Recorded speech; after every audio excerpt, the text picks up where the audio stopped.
ব্যারাকপুরের ডিআই অফিসে বিজেপির বিক্ষোভ কর্মসূচি। ব্যারাকপুর সাংগঠনিক জেলা বিজেপির উদ্যোগে রাজ্য সরকারের চাকরি চুরি সহ মুর্শিদাবাদে হিন্দুদের অত্যাচারের বিরুদ্ধে মুখ্যমন্ত্রী মমতা বন্দ্যোপাধ্যায়ের পদত্যাগের দাবিতে ডিআই অফিসে বিক্ষোভ ঘেরাও কর্মসূচি অভিযান অনুষ্ঠিত হয়। এই বিক্ষোভ মিছিলটি ব্যারাকপুর স্টেশন থেকে শুরু হয়, ঘোষপাড়া রোড হয়ে ডিআই অফিসের সামনে এসে বিক্ষোভ দেখায়। আজকের এই বিক্ষোভ মিছিলে উপস্থিত ছিলেন প্রাক্তন সাংসদ অর্জুন সিং, জেলা সভাপতি মনোজ ব্যানার্জি, রাজ্য মহিলা মোর্চার সভানেত্রী ফাল্গুনী পাত্র, ব্যারাকপুর সাংগঠনিক জেলা বিজেপির সাধারণ সম্পাদক রূপক মিত্র, বিজেপি নেতা প্রিয়াঙ্গু পাণ্ডে সহ একাধিক বিজেপির নেতৃত্ব। যদিও ডিআই অফিসের সামনে ওইখানকার পুলিশের নিরাপত্তা ব্যবস্থা রাখা হয়েছিল যাতে আন্দোলনকে কোনোরূপ ঝামেলা না হয়। সংবাদ মাধ্যমের মুখোমুখি হয়ে প্রাক্তন সাংসদ অর্জুন সিং বলেন, যোগ্য অযোগ্যদের চাকরির লিস্ট বের করলে বা না করলেও মুখ্যমন্ত্রী সহ মন্ত্রিসভায় পুরো ক্যাবিনেট জেলে যাওয়া সময়ের অপেক্ষা। তার পাশাপাশি অন্যান্য বিজেপি নেতৃত্বরাও চাকরি চুরি দুর্নীতিতে মুখ্যমন্ত্রীর পদত্যাগের দাবি করেন। দেখুন, যোগ্য অযোগ্য লিস্ট যদি মমতা ব্যানার্জি বের করেন, মমতা ব্যানার্জি আমার আশা আছে উনি চাপে পড়ে হয়তো বের করবেন, বের করলে উনি যাবেন আর না বের করলে উনি যাবেন। ওনাকে জেল যেতেই হবে, কেন ক্যাবিনেটের মন্ত্রী জেল যাবে আর উনি যাবেন না, এটা অসম্ভব ব্যাপার। আপনি অপেক্ষা করুন।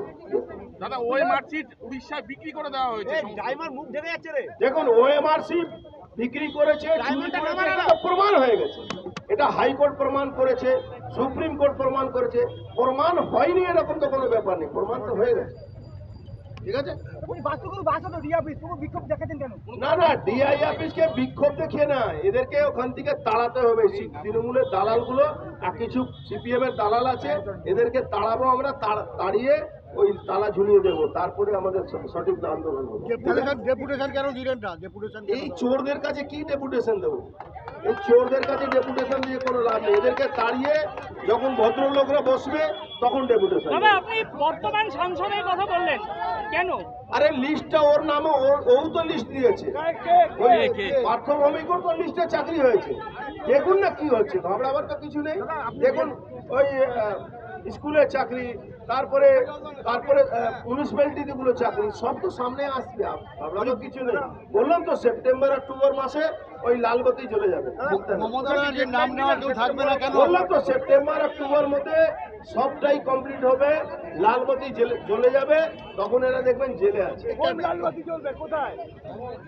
চাকরি চুরি স্কুলে, চাকরি চুরি পৌরসভা, চাকরি চুরি ট্রান্সপোর্ট ডিপার্টমেন্ট, চাকরি চুরি এই পুলিশ ডিপার্টমেন্ট, সবটাই ইনকোয়ারি চলছে, ওয়েট করুন। মহিলা কমিশন কি জন্য আছে? শুধু দুধে ভাতে মমতা ব্যানার্জির পাশে থাকার জন্য আর তাকে সাপোর্ট করার জন্য? কেন তারা যায়নি? কেন তারা এত নিশ্চুপ রয়েছে?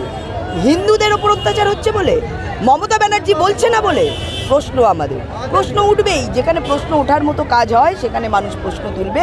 মহিলা কমিশনও প্রশ্ন তুলেছেন, এটা বিচিত্র কিছু নয়, এটাই স্বাভাবিক, এবং আমরাও প্রশ্ন তুলছি।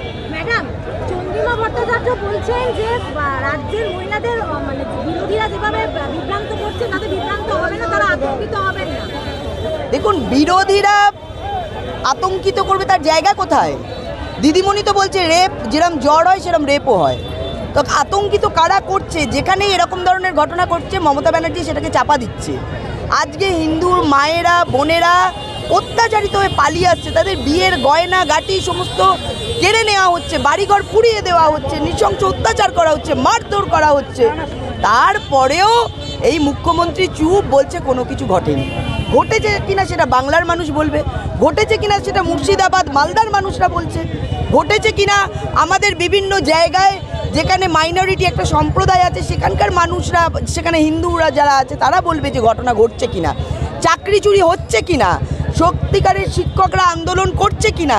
সবে তো 26,000 চাকরি গেছে, আন্দোলন করছে, এরপরে আছে ট্রেড, সেখানেও কতজনের চাকরি যায় আপনারা দেখতে থাকুন।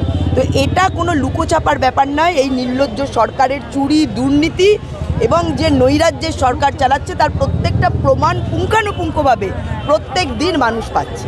তো সেটা সামনেও আসছে। উনার বিশ্বাস অবিশ্বাসে কিচ্ছু যায় আসে না, মানুষ বিশ্বাস করছে পশ্চিমবঙ্গে কি চাকরি তো দেওয়ার পিছনে রাজ্যের মুখ্যমন্ত্রী বলতে তাদের পাশে আছে, বলছে আগামী আপনারা কাজ করে যান, মাইনে পাবেন ঠিক সময় মতো।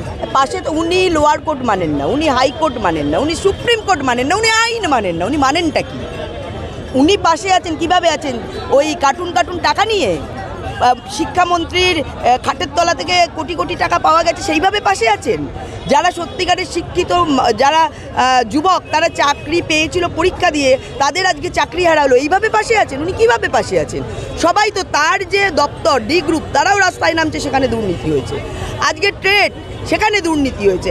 আজকে এসএসসি, সেখানে দুর্নীতি হয়েছে। আজকে 100 দিনের কাজ, সেখানে দুর্নীতি হয়েছে। আবাস যোজনা, দুর্নীতি হয়েছে। কোথায় দুর্নীতি হয়নি? উনি কাকে লুকাবেন? মানুষ কি কেউ বোকা আছে?